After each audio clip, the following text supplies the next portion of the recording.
Salut à tous et bienvenue pour cette nouvelle vidéo tutoriel sur Revit. Dans cette vidéo, nous verrons ensemble 3 méthodes ou astuces pour alléger votre projet sur Revit et ainsi fluidifier son exploitation. Mais avant d'entrer dans le vif du sujet, nous tenons à vous informer que nous avons mis en ligne notre formation complète sur la modélisation structurelle sur Revit et son interopérabilité avec Robot Structure Analysis. Elle est actuellement en promotion et la promotion se termine le 28 février 2022. Nous y reviendrons plus tard dans la vidéo pour vous donner plus d'explications. Sans plus attendre, place à Revit.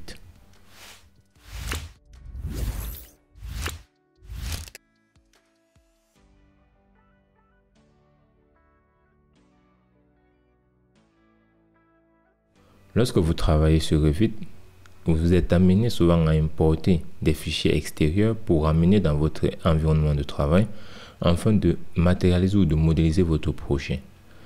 Ici, nous allons par exemple parler des fichiers DWG. Nous vous conseillons comme première astuce de toujours lier votre fichier au lieu de l'importer. Ceci dit, si nous allons par exemple à insérer, nous avons importé CAO et nous avons lié CAO. Ici, nous vous conseillons de toujours lier CAO parce que si nous faisons par exemple importer, nous allons prendre à ce niveau. RDC, on va faire OK.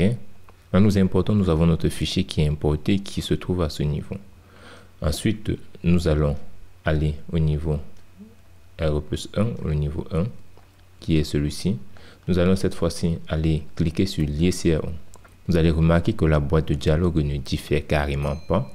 Nous allons choisir les tâches 1 par exemple, on va faire OK, sans paramétrie. Là, vous allez remarquer que nous avons les tâches 1 et le rez-de-chaussée qui sont là. Mais il y a une grosse différence entre les deux, c'est que le rez-de-chaussée que nous avons mis dans notre projet par l'outil importer CAO est maintenant inclus dans notre projet, ce qui fait qu'il fait partie entière de notre projet. Par contre, celui que nous avons intégré au niveau 1 qui est l'étage 1, c'est un fichier qui est lié. Il y a juste une liaison entre ce fichier et le DWG.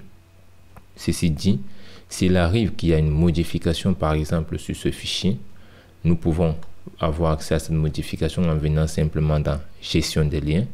Et dans la boîte de dialogue de gestion des liens, nous avons le format CAO qui nous montre qu'effectivement nous avons un seul fichier qui est à ce niveau, qui est le fichier de l'étage 1. Par contre, nous n'avons pas le fichier du rez-de-chaussée qui se trouve à ce niveau. Ce fichier fait partie entière de notre projet et ça permet d'alourdir le projet, ce qui n'est pas très intéressant parce qu'il peut arriver qu'à la fin, on n'aura plus envie d'utiliser cela. C'est pareil pour le RE+1, sinon on ne veut plus l'utiliser, on va simplement venir dans gestion des liens, format CAO, on sélectionne notre fichier et là on fera simplement décharger. Cela va couper la liaison et va rester avec un projet plus allégé. Donc lorsque vous avez à importer un fichier DWG dans votre projet, je vous conseille d'utiliser fortement le fichier, l'option lier CAO pour importer ce fichier dans votre projet. Nous avons réalisé une vidéo pour vous montrer toutes les étapes à réaliser lorsque vous voulez importer ou lier un fichier dans Revit. Donc nous vous mettons le lien dans la description de cette vidéo. Mais avant de continuer notre vidéo, nous tenons à vous présenter la plateforme de formation Soft Learning qui a été mise en ligne pour permettre aux participants ou aux apprenants dans le domaine du génie civil de pouvoir acquérir de nouvelles compétences.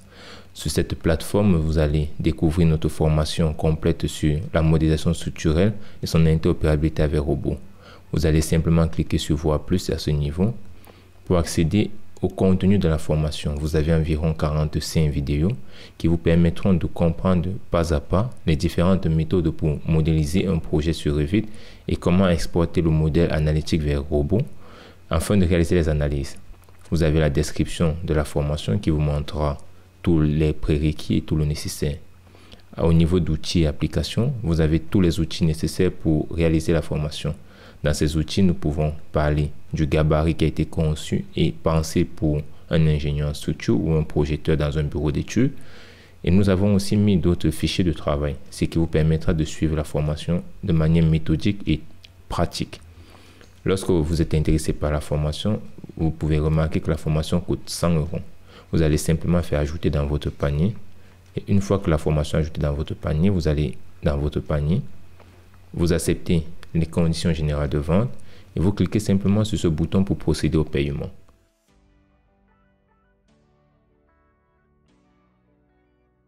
La deuxième astuce que nous vous conseillons lorsque vous travaillez sur Revit, c'est d'utiliser, quand c'est possible, des objets 2D à la place des objets 3D.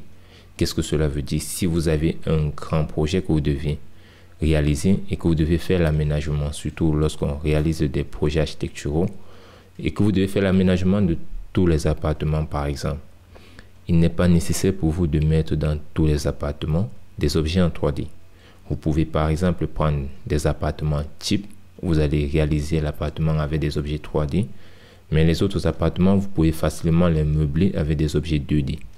L'avantage ici, c'est que les objets 2D pèsent moins lourd que les objets en 3 dimensions. Donc ceci dit, si nous voulons par exemple importer des objets en 3 dimensions, nous allons simplement cliquer dans charger la famille. Lorsque nous cliquons dans charger la famille, vous allez venir par exemple au niveau de site. Et dans site, nous voyons que nous avons dans logistique par exemple, là, nous avons une camionnette. Juste pour matérialiser les objets à ce niveau, on insère camionnette dans notre projet. Ensuite, on va venir dans architecture, composants. Ou alors, vous pouvez simplement faire le raccourci clavier CM pour activer l'onglet composants. Là, vous allez déposer votre outil. Là, c'est très bien.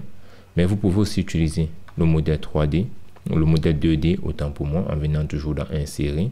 Vous faites charger la famille. Et dans charger la famille, vous avez les véhicules en 2D.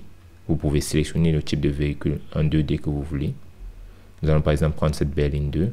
Et lorsque vous sélectionnez la berline et que vous faites CM, vous allez remarquer que lorsque vous êtes sur une vue en plan, elle vient directement avec la représentation de la vue en plan. Ce qui peut être très intéressant lorsque vous travaillez parce que cela rendra votre projet moins lourd. Donc, si vous avez un énorme projet que vous allez réaliser, il n'est pas nécessaire pour vous, ou alors, lorsque vous pouvez, je vous conseille d'utiliser fortement des outils 2D pour travailler, afin que votre projet soit moins lourd et qu'il soit digeste lors de l'exploitation. Nous allons passer à la troisième méthode.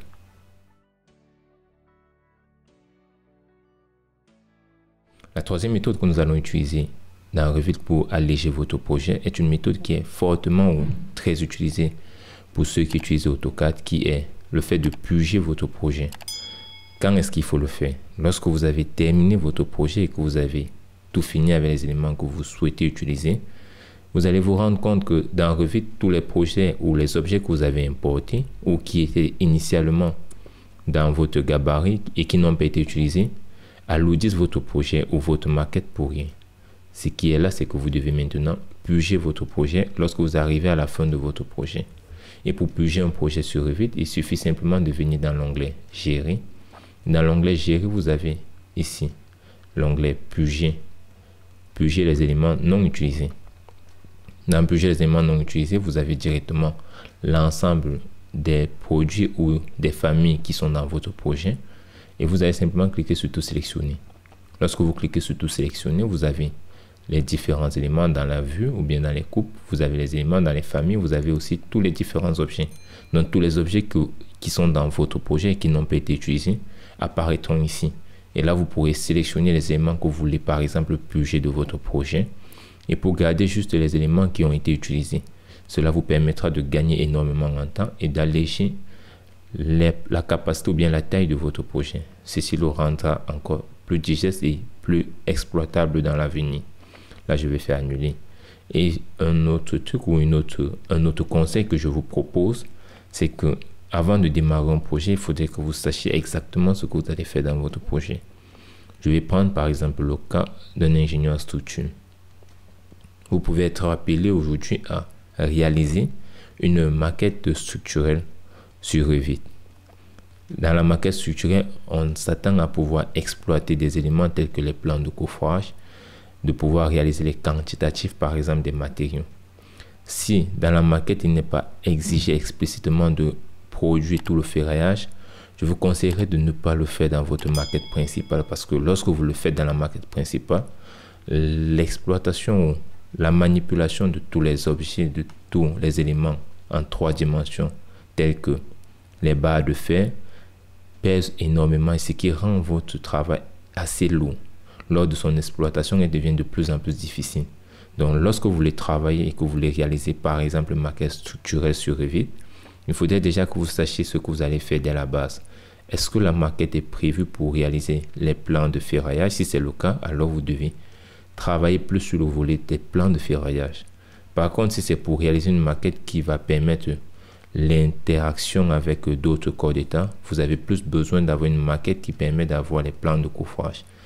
Et là, vous n'avez pas à mettre beaucoup d'attention au niveau de la production des plans de ferraillage sur Revit.